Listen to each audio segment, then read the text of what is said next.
So, kalau katakan korang ada simptom yang sama, better korang pergi cek. Takut kereta korang ada masalah yang sama.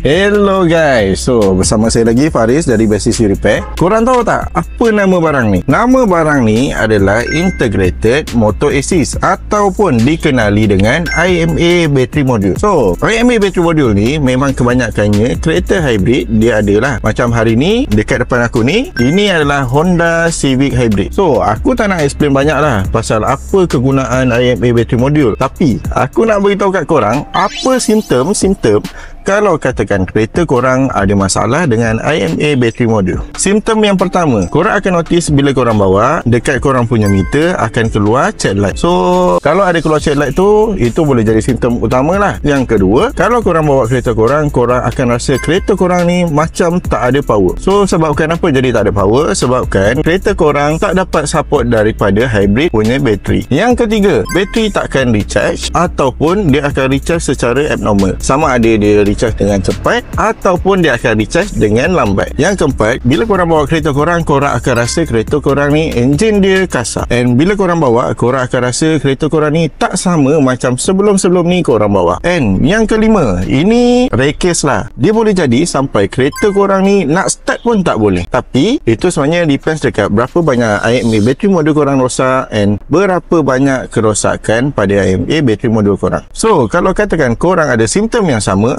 better korang pergi cek. Takut kereta korang ada masalah yang sama. So, kalau kata korang ada masalah dengan IMA battery module, korang boleh contact kita orang sekarang. Okay guys, so jumpa next video.